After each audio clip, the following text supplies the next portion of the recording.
So could you explain that once again? Yes. Sometimes things can be told with joke, but it carries great message. Here I will give you not an ordinary joke, a mathematical quality versus quantity joke, which will deliver you the essence of MBA education. Who will deny that time is money? All will agree, time is money. Yes. So let me write T is equal to M. Who will deny knowledge is power? It is always told knowledge is power. Let me represent K is equal to P. Knowledge is equal to power. Now let me come to the scientific or engineering knowledge, which is not here says that power is equal to work upon time. So power is equal to work, nobody can deny because work per unit time is power. So fine, that equation we write. Now we become intelligent mathematicians. We put them. So I take M. So M is equal to T.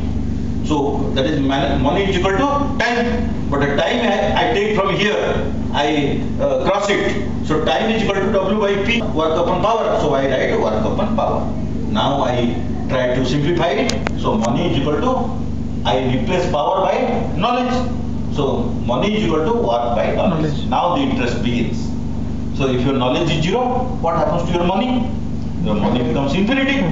So what MBA does? Instead of making it a big, very big engineer, master in English, master in economics, it makes you flat in knowledge, but tough in work. Your work increases, your knowledge will, instead of giving lot of stress on knowledge, it gives lot of stress on getting things done, performance, so that you get lot of money. So that's why engineering you study with so much of seriousness, you get this much of campus placement, this much of money. But once you are to your engineering 1 MBA, to your degree 1 MBA, your money package increases. This is the equation for that. AM is equal to W by K, remember it, and you will live a life happily thereafter. A set of work was completed by Mark Twain earlier than others. So when Mark Twain completed it earlier than others, his boss asked, Mark, how could you complete with so much of qualification? He told, my knowledge doesn't interfere with my performance. That was Mark Twain's famous statement. We lose out because we want to be perfectionists of our knowledge or captives of our knowledge. What MBA does is to say that what knowledge is essential and what knowledge is trivial. They may be great for arranging, giving a speech, but they are not essential for performance. Ultimately, we have to be in the field to perform, or we have to be in the world to deliver. For example, I'll give you a small example of Lal Bahadur Shastri. When Lal Bahadur Shastri was there are many problems. India had several problems. When he was asked, when he became Prime Minister, he was a very short-spoken, short-statured person. He gave a very short-voiced 4 words, Jai Jawan, Jai Kisan. He separated India's numerous problems to only 2 problems. That Jai Jaikar Karo, Jawan ka, Jai Jaikar Kisan ka, India's all other problems will be solved. So to separate essential from non-essential is a leadership scheme. Everyone faces numerous problems. If all problems sit on our head, sit on our body at a time, it is very difficult for us to deliver. So a great leader is one who separates the essential. And that is one of the prime contribution of MBA. It teaches us how to separate the essential from non-essential. What happens if I am a very good engineer? People dig in the soft soil. If the soil is soft, if I am to put a plant there, I could have dug 6 inches and put the plant. Would I dig 2 feet? Because I enjoy digging of the soil. But if the soil is hard, I just put the plant at 3 inches because I can dig 6 inches. But if I had taken little trouble and gone to 6 inches, I could have put a proper plant and plant would not have died. Same thing happens when we get extraordinary knowledge. It makes us less utilitarian because we give more stress on our knowledge than on performance. We want to exhibit our knowledge. But what MBA does, it dilutes all those peaks and brings it down to a performance level. If you have got a peak knowledge somewhere and no knowledge some other places, and you need all the knowledges, then even with peak knowledge you can't perform. So what MBA does, commonalizes the knowledge to a performing level, and that is a contribution which makes the education utilitarian. And the MBA projectizes life rather than making the life continuous. How it projectizes? It breaks events or performance parts into sequences, and it makes it finite. I travel a distance, perform, complete the work, leave that worry forever, and go for next work. And it also teaches us how to create a matrix of our leadership. Somewhere I know best, and I become the leader. But somewhere I know my friend knows best. So I may be hierarchical leader, but she becomes the work leader, or he becomes the work leader, and I join as a team member. This is called matrixizing the. One is projectizing, the other is called matrixizing the performance. So what happens? MBAs create that networking, matrixizing skill. So one helps the others through a symbiosis, and they can create a team, and each member of the team is not a dead resource or dormant resource. In one project, one can be a leader. In the other project, one can be a follower. So that what happens? The responsibility is not divested, responsibility shared, and there is a equitable contribution. So these are some of the cardinal virtues of MBA. Apart from there can be special, like agribusiness MBA, for example, entrepreneurship MBA. What about? I have to know the management, and over the management, I must have a embedment of a particular performance leveler for that particular domain. For agribusiness, I want to concentrate on agribusiness. Then I become a superpower in agribusiness.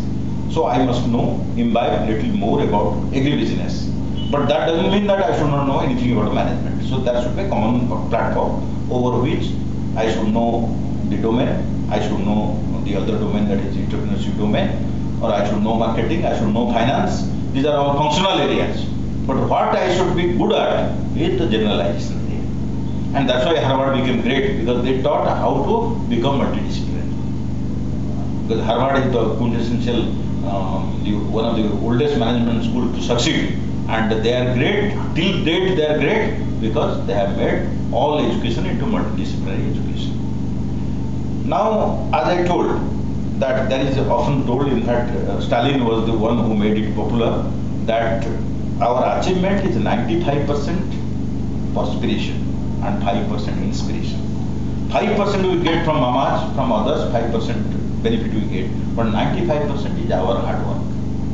But hard work is divided into two parts. One part of hard work is our domain knowledge, the other part of hard work is our soft knowledge. Of the total hard work component, if we take it as 100%, domain contributes only 15%, and 85% is contributed by soft skills. Again, soft skills, there are thousands of soft skills in the world, but for MBA education purpose, there are 5 soft skills which account for 90% of the soft skill success. What are those 5? The number one, that is of the 100% of the soft skill, 50% of the soft skill is derived from if people have a trust in you. And the trust comes from past trend of your exhibited performance. If you have done many things when others have not done under similar circumstances, people develop a trust in you.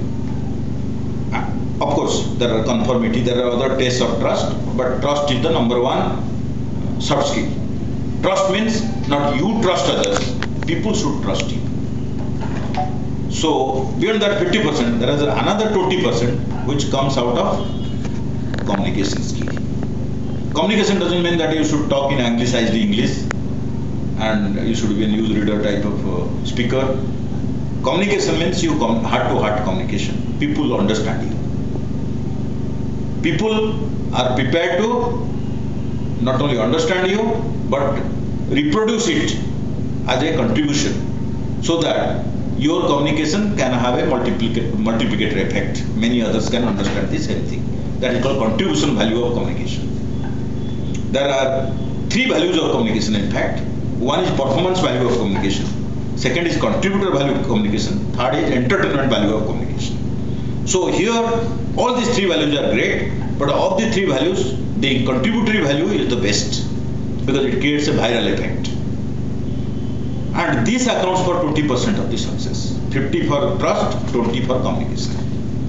Then the third is when you enter into a room, people should not close their door. People say that, "Arey, enthusiasm is entering into my room." You should be paragon of enthusiasm. Once you enter, people should get energized. That kind of body language you should exude. So that contributes to another 10% of your success. That makes it 80%. And there are two others. One is your growth after some age gets checked. You can't grow except your hair if it is there. You can grow it, but ordinarily you don't grow. But what can grow is your image. And you are calibrated by image growth. If you do something, your image can be enhanced, then you are doing a positive growth. If you do something, your image gets reduced. Image can go either way. It can enhance, it can be reduced. If image gets reduced, you have a negative growth. So what it test is that your soft skills should be such that your image should grow in every action. Then nobody can stop you from being a world beater, from being successful. And the last one is the big picture, which in sophisticated word is called gestalt. Some people see a small thing and can imagine the entire world. And some people see the entire world and cannot even capture any day out of it. So this comes out of your trust on others, your belief on others, your belief on events, inanimate things and animate things. So this gestalt makes you a big picture person, and these five things together are the package for success. Having said this, let me come to what is education in general and MBA education in particular with reference to institution where you want to study. And particularly let me have a SSU focus, SSU-FMS focus. Every institution, the first stage of the education is to bombard you with information. Lot of information which you can masticate and create packages for that requirement of a particular project.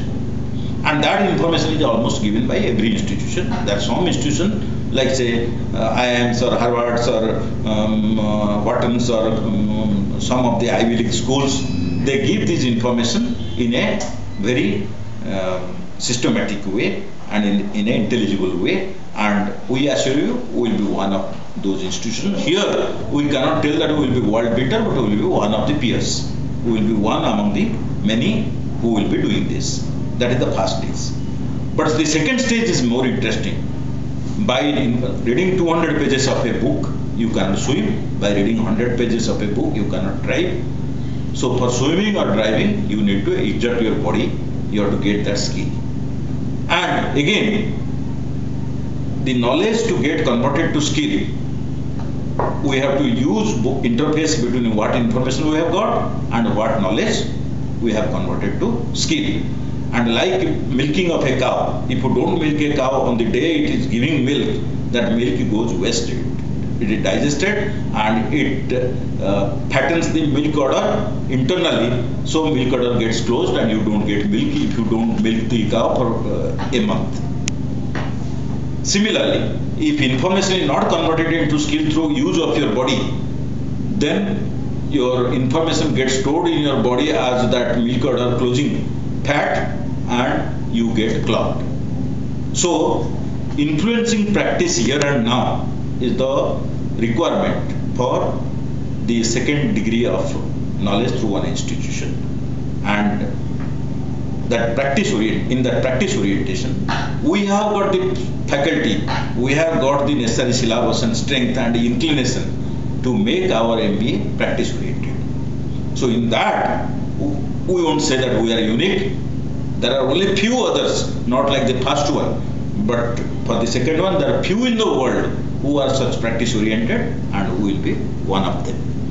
So we will not be like, there may be 5% of the management schools may be there, and we will be one of them. But then comes the third. In the third, we will not say 5%, we are there, we are there, we are there, we are unique. What is that? You see, we come from a stable called Sri Sri stable, and in the Sri Sri stable, the emphasis is given on Bhakti Vikas, individual development. And the third aspect of institution's contribution is individual development, where the art of living, that how to live a good life, how to create a work-life balance, how to distinguish yourself in the committee or milieu of people, and there we are unique.